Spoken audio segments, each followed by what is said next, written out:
through some tough times against some good opponents recently. So that now leads the way to this main event. Hank Lundy, Patrick Lopez. Lundy set on erasing the memories of his stunning TKO loss last summer. He talked smack non-stop heading into that fight with the tough and rugged John Molina. He was controlling the fight.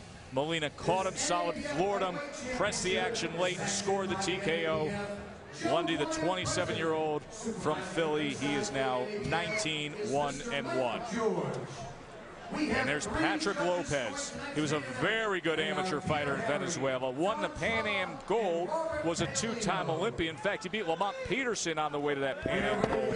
As a pro, he's 20-3. He's coming off a TKO loss to Tim Coleman, a fighter we're going to see in a few weeks.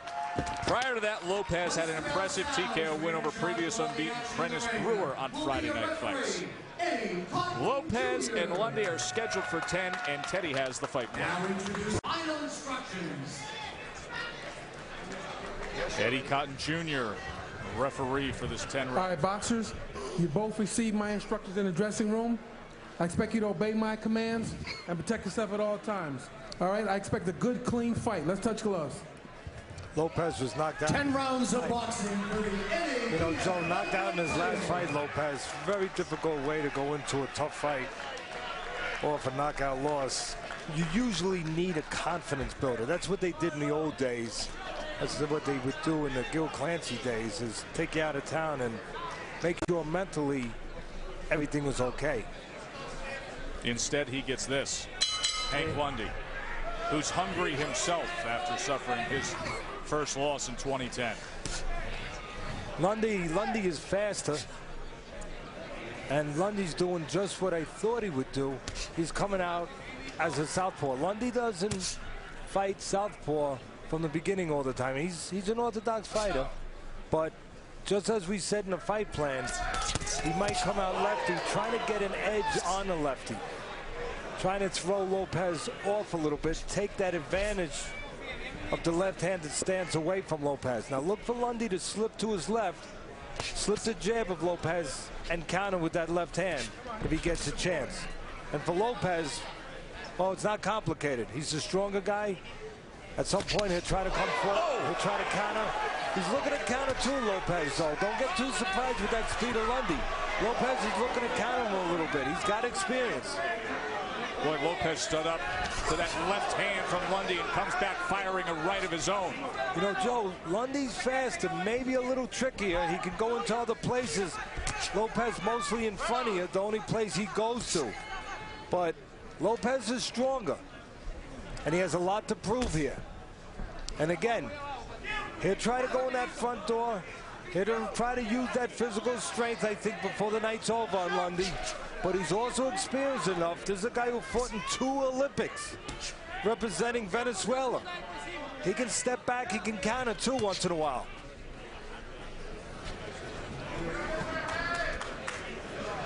The only thing I'm worried about is Lopez, the bigger, stronger guy. He came in the lightest of his career. Now, most people would say, Teddy, that means he's in great shape. Yes, he is in great shape. He took this fight serious. He understands this is a career fight, a crossroads fight. But did he lose some of that strength edge by coming in that light? I know he's not going to be as fast as Lundy, but if I'm in the corner of Lopez, I want him to be stronger than Lundy. That's our chance. That's our ticket to victory. He usually fights in the 140s. Tonight, 135. He is 2 inches taller than Lundy as well. You can see just across the back of the shoulders, that girth in the arms. He is the bigger man.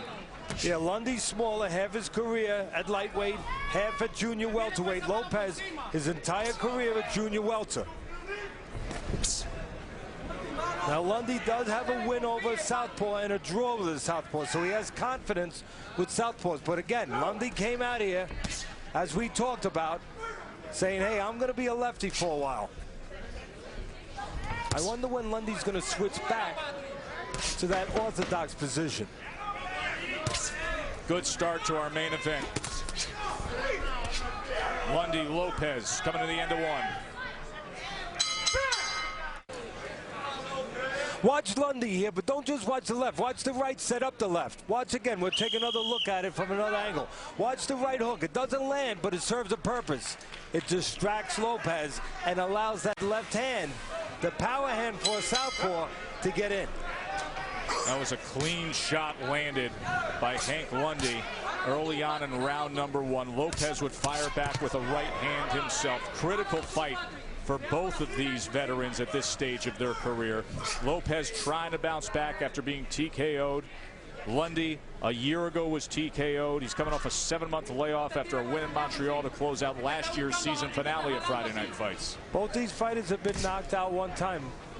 But there are people out there that question the chin of Lundy.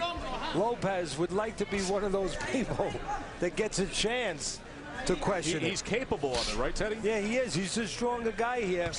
But he's more than just a walk in the front door, you know, guy that just introduces himself with a knock. He'll feint a little bit. Look, he's feinting a little bit. He doesn't want to just walk in cold. He's trying to get Lundy to commit a little bit so he doesn't walk in. He times things very well, Lopez. He landed a good right hook right there. And timing can negate speed. We know Lundy is faster, but Lopez, do not count this guy out. That's why I said in the lead up at the front or at the top that this is the kind of fight you could make an argument for both guys to win. Reminder that the women's Final Four presented by Capital One Sunday on ESPN. Coverage is going to start at 6:30. At 7 o'clock, they'll tip between Texas A&M and Stanford. Then 9 o'clock, Notre Dame against #1 UConn. We are here in Connecticut at the Fox Theater. So many times through the years, this intimate setting has brought about very, very good fights on our air, and we have one brewing here between Lopez and Lundy. Lundy has come off the floor to win several times. Lopez has come off the floor to win. Matter of fact, Lopez was on the floor in several fights. So a chance for both guys to get the other guy to the canvas. So both guys ultimately test the other. How do they act when they're hurt? How quick do they recover? Mickey Ward in the studio, that was one of his great qualities.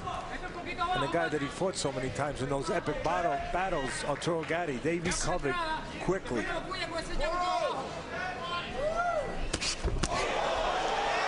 Knockdown scored by Hammer and Hank. Well, here's a chance to find out how he recovers. 4, 5, 6, 7, 8. All right. Now again, it was the throwaway punch that set that up. From the southpaw position, Lundy's staying in that position. It's working. It's been good for him. It was the throwaway punch, the right hand that set up that left hand. We'll take a look at that.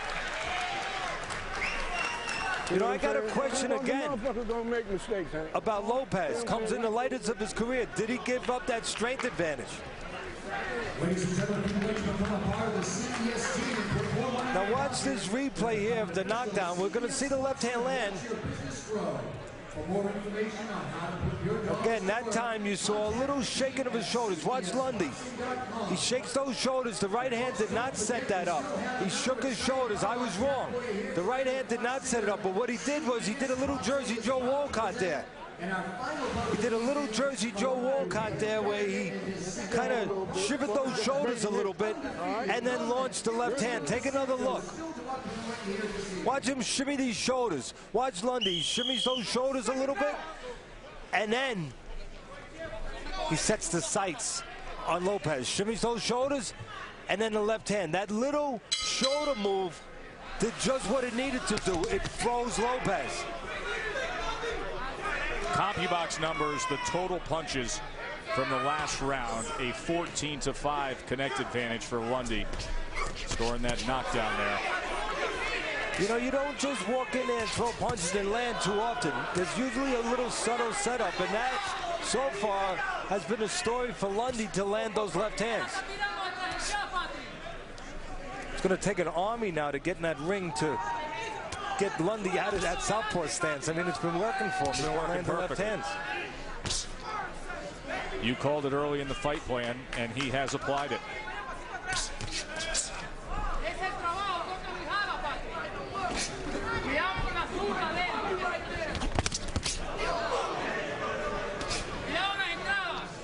You can see on that last exchange that Lopez was wiping at his right cheek. There may have been a clash of heads, the top of the head of Lundy to the cheekbone of Lopez, and there is some blood now streaming from his face, and he lands a solid left hand as Hank tries to escape. Well, Lopez has some scar tissue over his right eye. He has been involved in fights where there's been head clashes, and you can see why. Lopez can be a little bit of a billy goat. He'll come right in there with that head. That time when he opened up, Lundy filled it with a right hand. There's a left hand to the body, a right hand to the body, and then a left hand up top. Fortunately for Lopez, and it's not a good-looking cut, but it is below the eye. Yeah, the good news is it's below the eye. It will not bleed into the eye. The bad news is it's below the eye and swelling will occur to close the eye, possibly if they don't get that end swell, that cold piece of metal on that eye to reduce the swelling. Don't count Lopez out. I know that he's been down and he's behind in this fight, but again, strong guy, very experienced amateur, 280 amateur fights, little shop one, but I think he's got enough, to still make this very interesting. And an offensive mindset. An offensive mindset, and again, the experience where sometimes he won't just walk in. He'll feint a little bit. He'll look to time Lundy. You have to do that with a faster guy. And he'll go downstairs. And that's what you want to do with Lundy, I believe. Go downstairs to that body. Start to take some of the air out of those wheels. Coming to the end of 3, active action throughout this round. When we return, Teddy's thoughts on the passing of Gil Clancy. Stay with us.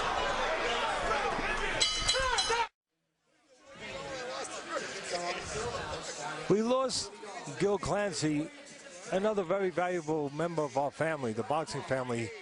He was the last of an era back in the 50s, all the way to the 70s, even the 80s. He was the top trainer, the top manager, and he was from New York, where at that time New York was still the capital of boxing. Him and Angelo Dundee, the two most renowned guys. And he did it like the old-timers, doctors, football players, the football players. They went on both sides. They went offense, they went defense. It wasn't all specialized. Doctors, they did operations, they did it all. It wasn't all specialized. Well, it was the same thing with Gil Clancy. He managed, he trained, and he did it at a top level. And he was a teacher. Everybody always talks about trainers having to be teachers. Well, he was literally a teacher. Graduated NYU with a master's degree in teaching. And most importantly, he was a guy that looked out for his fighters. And he was a guy who always said, you know, the most important round is the next to last round. Because a lot of fighters figure that's a round where you're going to take off a little bit to get ready for the last round. So he always told his fighters, take advantage of that. Well, Gil, you always had a good round. All your rounds were good.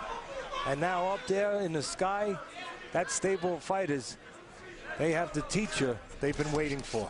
Well said, Teddy. Gil Clancy passing away at age 88. Worked with some of the very best that the fight game has ever seen. Round 4 here between Lundy and Lopez in the second round. Had left to the chin. And then Lundy coming forward scored the knockdown. Lopez came back in round number 3. Steadied himself. Consistently on the attack. Hammer and Hank showing that speed. I'm going to say it again. This fight's not over. I have, as I would think, the great people at home probably have it, Lundy winning every round and having won 10-8 round, but Lopez still, if he can get to that body enough, if he can get this into physical quarters to kind of negate some of that speed of Lundy, he can still be here to be heard. He's been looking for that body. And it's the way we thought it was. It's the speed, a little bit of the cleverness. Give Lundy credit for that. Of Lundy against the strength, determination, little desperation of Lopez. Lundy fighting southpaw. Now, Teddy, you think that strategically maybe it would suit him at some point to go the other way, just when Lopez gets comfortable with him fighting southpaw, perhaps go orthodox. It's not broke, don't fix it. And you're right, Joe, but I'd wait until Lopez. Success. I would wait, and just as you say it, Lundy must have heard you. Exactly. Because he turned.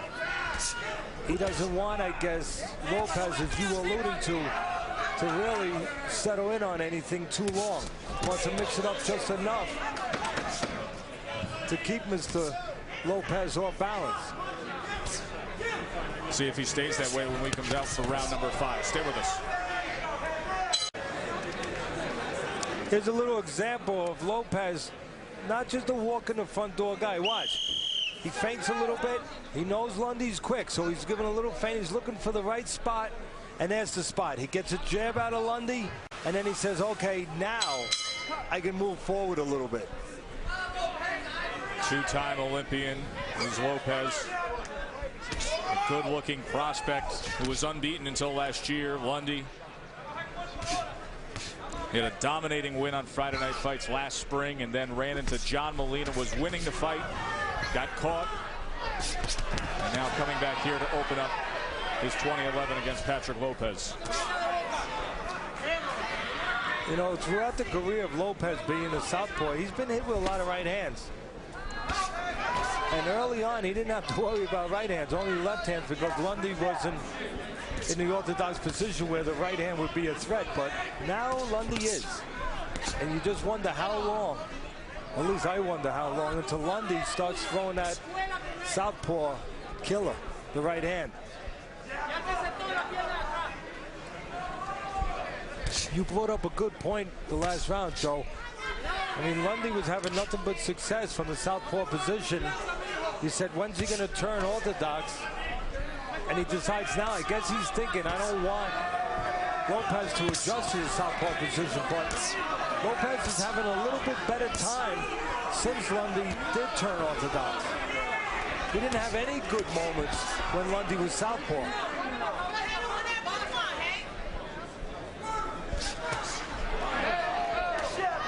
Remember, Lundy, or I should say Lopez, did most of his sparring, most of his work in the gym with an orthodox fighter. He did a little with southpaws. They knew they might see one, so the trainer was smart enough to do that.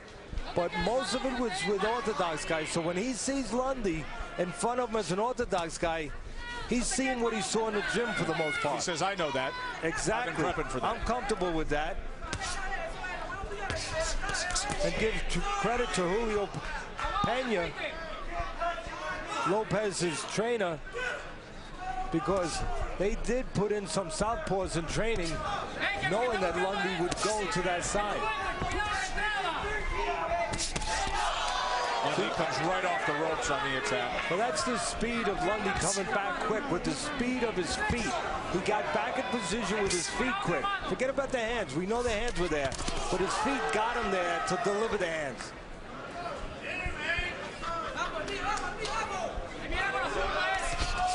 There's one big flaw with Lopez, and he's paid for it tonight. He stands too straight. A lot of times after he throws, he does that. He just stands straight up. Little cut in the corner of the right eye now of Lundy. We'll see if this changes things. So now both men have been cut.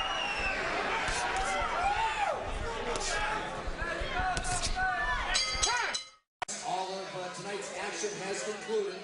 There's one of Southern New England's favorite fighters, Peter Manfredo Jr., sitting ringside tonight.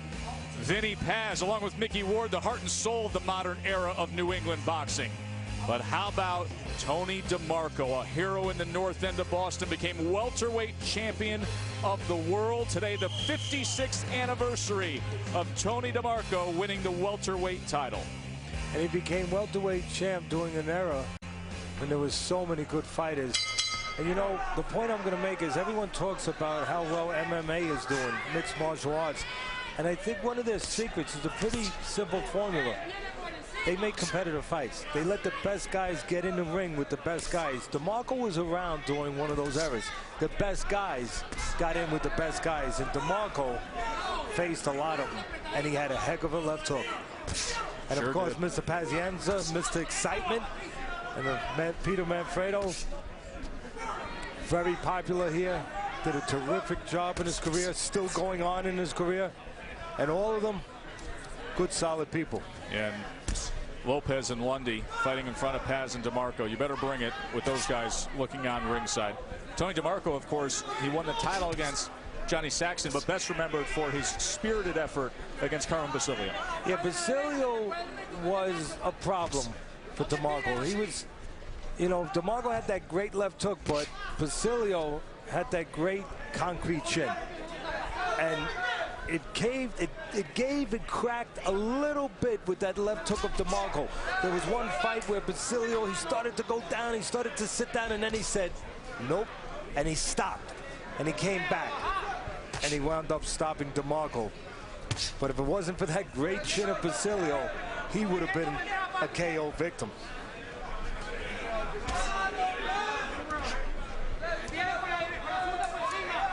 Lundy back to southpaw, looking to place that right jab. Lundy feels he's acting like a guy who's ahead. Strolling around, Lopez. yeah, gliding around the ring a little bit, trying to keep Lopez, who maybe is more physical, a little stronger, keep him off balance. Don't let him get set to use that physicality. Distinct speed advantage with Hank Lundy. We're seeing that time and time again. And no desperation in Lundy. There's going to start to be desperation in Lopez. It means that he's going to find something or he's going to run into something. But no desperation for Lundy. He knows he's ahead. He's playing a little defense and picking his spots for offense. You can do that when you're ahead. And there's the blood trickling out of the corner of the right eye of Lundy. More pronounced here. It opened up in round number 5. Of course, Lopez has been dealing with a cut himself. There was a clash of heads that has started that swelling in that cut on the right cheek. Mike Plabani, the man in charge of cuts in Lundy's corner, and Mark Vaz, the man for Lopez. Lopez on the attack. That right hand split the guard that time.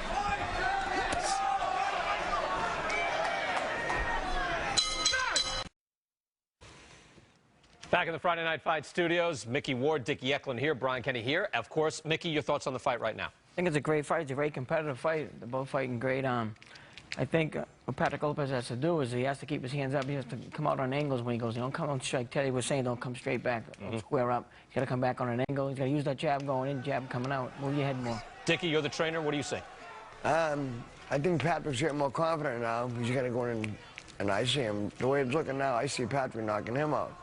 Early, really? If he keeps his right hand down low, Patrick's going to sleep. Right now, I believe Patrick's going to work through him and beat him. All right, Joe, Teddy, back to you guys.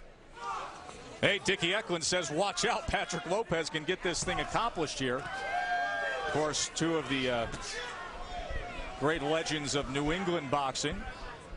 And Lopez from Venezuela, but he's been fighting out of Londonderry, New Hampshire throughout his pro career, and he earns that 6th round on Teddy's scorecard. Of course, the 10-8 second round. A big hole early for Lopez. Lundy has gone back to the lefty stance.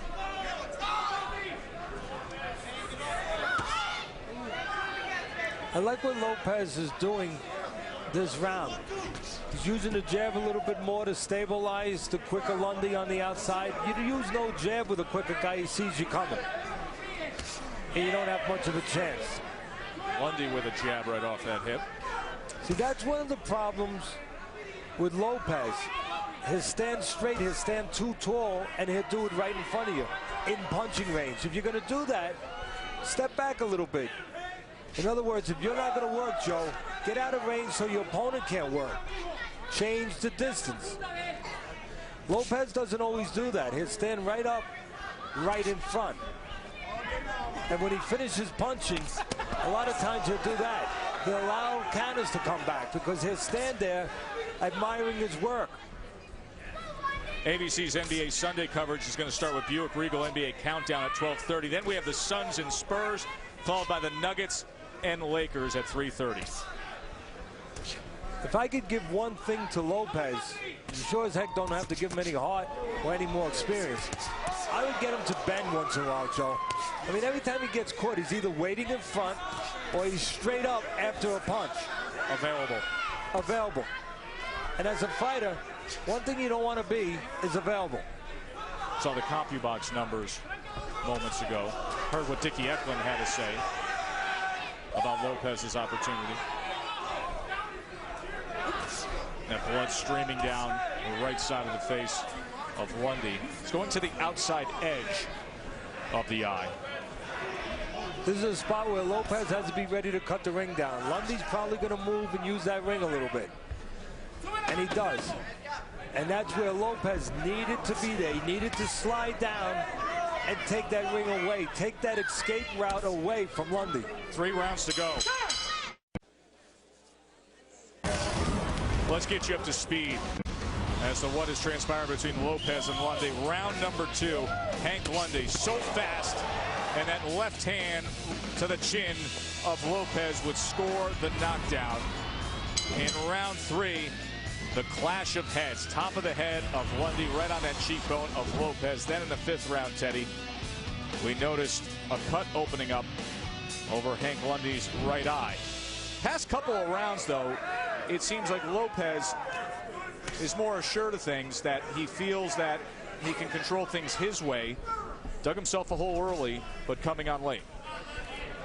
Yeah, I said early on, after some bad rounds for Lopez, after being dropped in the 2nd round, I think around the 3rd round, I said, don't count Lopez out of this. Still has his physical strength, still has his fighter's mentality, and he has some desperation in his career.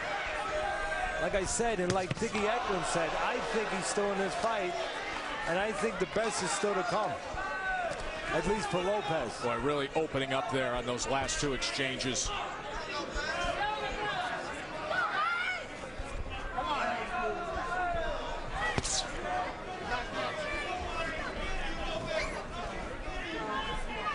Lopez doing a better job of shrinking that ring. He is cutting things down, trying to find Lundy. See, now's the moment of truth. Lopez needs to slide to his right because Lundy's going to move that way probably. Get away from that power hand.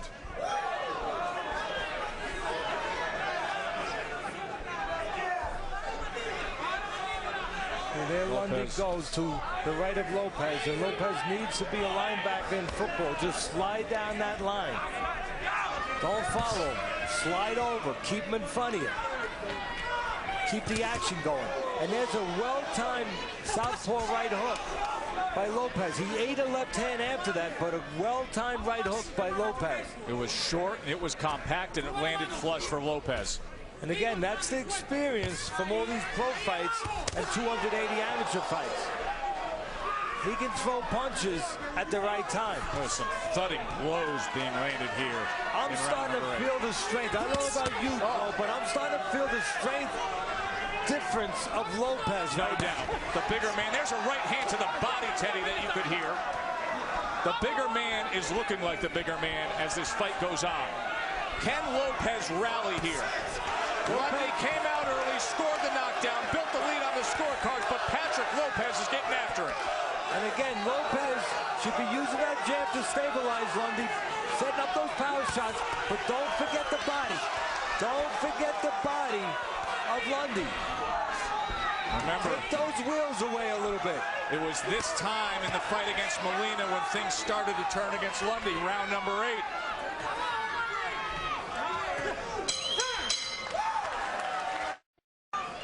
This has been an entertaining main event from here at Foxwoods. Joe Tessitore, Teddy Atlas, Claudia Trejos with you ringside. Let's look at Teddy's scorecard.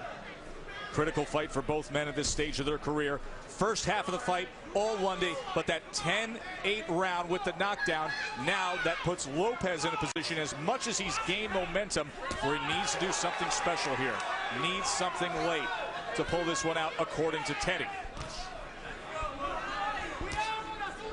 But he's doing the things he needs to do. Maybe he started too late, but he started. And he's making it very interesting. And he's making us where we're not liars. he said this would be an intriguing match. Been enjoying having Irish Mickey Ward and Dickie Eklund in studio tonight. Of course, their movie, The Fighter, nominated for 7 Academy Awards. And we heard Dickie Eklund somewhere around round 6 say, I like Lopez by knockout. Who knows? Last 2 rounds here. Well, if he does that, then Brian Kenny can say, who knew? That's right. Again, Lopez looking to time the quicker Lundy. He's just looking for the right spots where he can time him with something.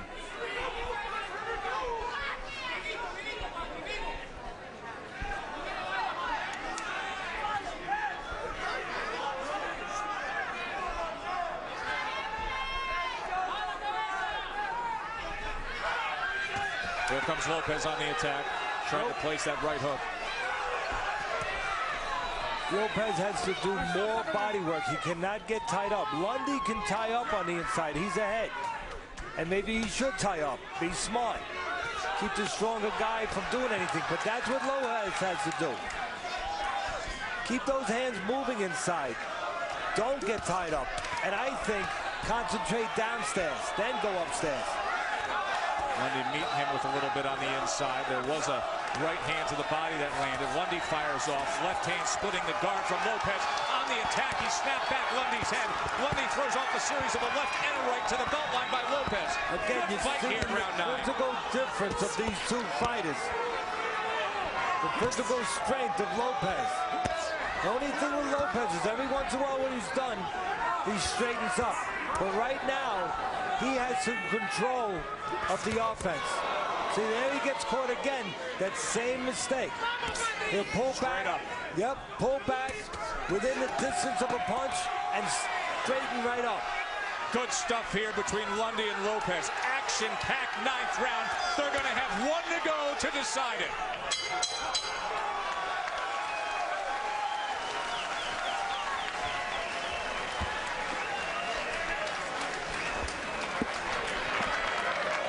Patrick, este es el último.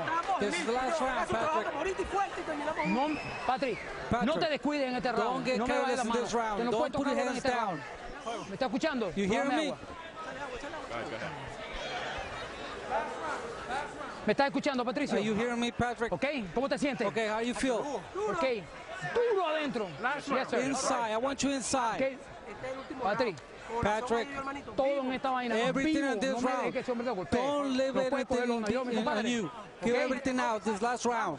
Duro con el jab. Hard, duro hard with the empujando, jab. Duro y para adentro y pa, pa, Get pa. inside, Okay? get inside, bop, bop, Okay? bop. Give everything, they say to Patrick Lopez and Hammer and Hank. What will he have left? Built up that lead early on, scored the knockdown in the second, but it's been Lopez coming on with momentum in the second half of this fight. 10th and final round from Foxwoods. Good job of interpreting there by our own Saul Avalon. He's not one-dimensional. He's not just a fight-playing guy. No, he's not. And right now, I think Lopez has to be one-dimensional, all offense. That's what his corner told him. Give everything. Again, I'd like to see the jab of Lopez just to stabilize and keep that from happening. See, the jab could keep that pot shotting from happening with Lundy. And again, I want to see, if you're a fan of Lopez and you want to see him come back here in this last round, I want to see him cut the ring down and go to that body. CompuBox numbers have Lopez now pulling ahead in total punches landed, 132 to 119. He needs to do more here in his 10th round, though. Lundy had that pot shot combination and showed some defense. You know, Max Schmeling, when he knocked out Joe Louis, the great Joe Louis, in the first fight, he said, I see something. I see something.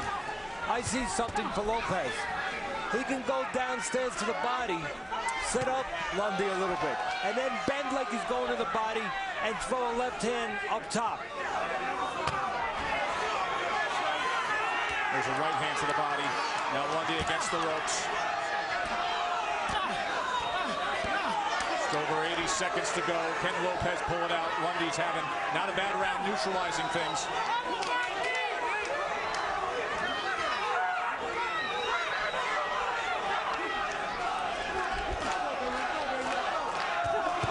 There's a good right hand from Lundy. And again, there's the defensive deficiencies of Lopez. After he throws, he doesn't move his head. He stands right in front. Hammer and Hank may be winning this round here.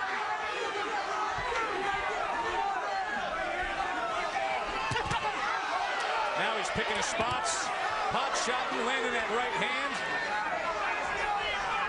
Well, Hank's being smart, except there when he lays on the ropes, but he's being smart. He's letting his offense be part of his defense along with his legs.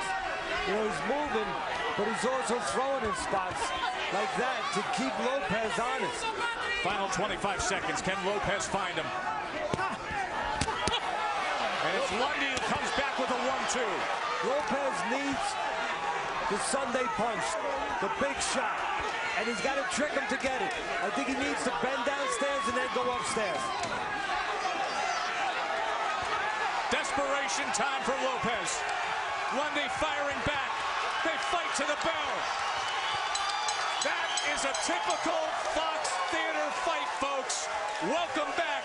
Over 3 years absent. That's a Foxwoods fight right there. Hank Lundy, Patrick Lopez. Good stuff tonight.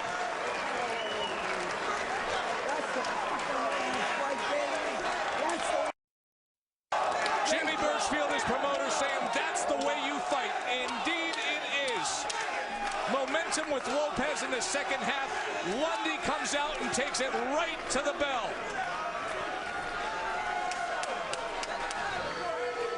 Good job. Give them both credit. Lopez and Lundy, when we come back, we will hear from the judges on Friday Night Fights. Our main event, let's show you the CompuBox final punch numbers between Lopez and Lundy. 463 thrown by Lundy, 467 thrown by Lopez. Of course, the second round, the lone knockdown of the night, a 10-8 round for Lundy. Teddy's scorecard, the rally late. Lundy takes the 10th round, 96-93, says Teddy. Let's go up to the ring to Bill Carpenter. Ladies and gentlemen, after 10 rounds of boxing for the NABF lightweight title, we go to the judges' scorecards for your official decision. Judge Bob Paolino scores the bout, 99-91. Judge Don Trella scores 97-92. And Judge Peter Hary scores the bout, 95-94. For your winner by unanimous decision, Hammerin' Hank Lundy. That's a good, solid win by Hammerin'